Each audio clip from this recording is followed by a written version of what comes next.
Hello ladies and gentlemen, part 3 for you. I'm going to have 2 videos here in short sequence, so I'll try and have these nice and quick. A lot more action this turn, nothing huge, just a few small scrimmages, and yeah, so I'll just try and summarize it real briefly.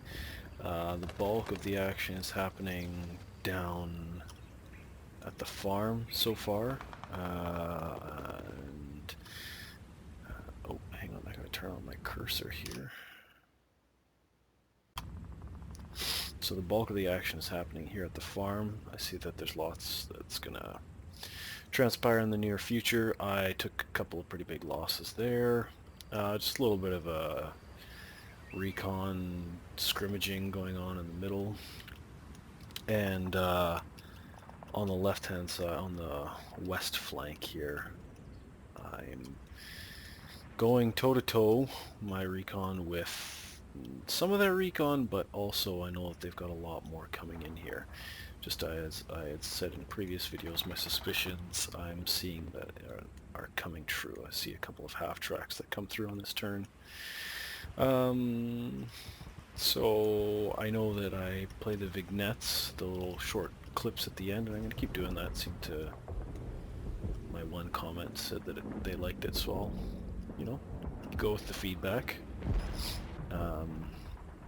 So I won't go into it too much. Right here at the farm I lose 2 Shermans. That really sucks. I knock out 1 half-track. Here, support track, kind of a chintzy blow, but it knocks out a Jeep just from shrapnel. You'll see it. It's kind of lame. I mean, that's just what happens.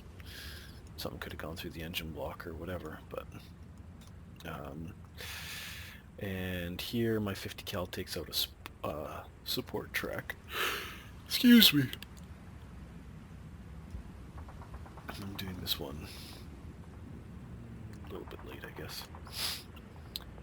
And that's about it. I get a spot of more half-tracks moving into the village here.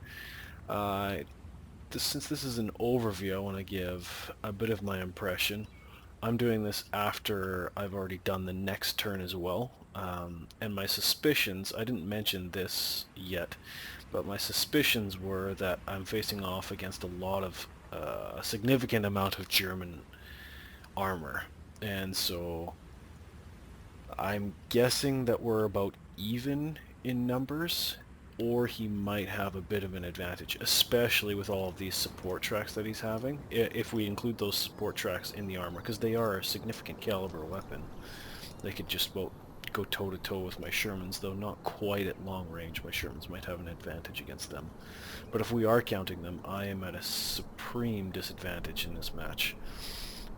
In terms of armor. So I'm guessing he spent all of his points on armor and he doesn't have as much on infantry. So I'm hoping I've really got to take a foothold in these major objectives. And at the village here, I'm not too concerned about this village, but my infantry really have to pay off for me. If they don't, I'm pretty well screwed.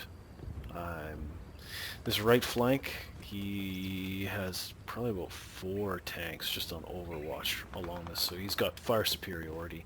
He already knocked out my 2 guns.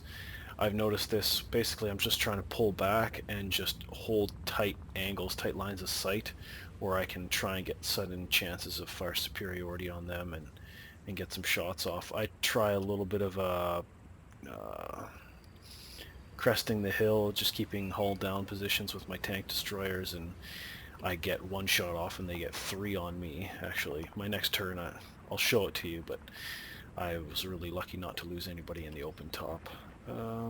My left flank, though, it doesn't seem that they have a great deal of numbers. When we were discussing this, we said that he could have a few start over the river here. He might have more coming with, but it seems like that's all he's gone with so far. It's just the few that were over the river, and he's advancing with them. Meanwhile, the remainder, it looks like he's pushing hard this direction. Whether or not he follows up with more, I don't know. But yeah, at a supreme disadvantage, and it's going to take sound tactics to defeat him, something I'm not so sure that I have. Yeah, so without further ado, I'll end this brief overview and let you recount this turn's action through the short little video clips. Hope you enjoy.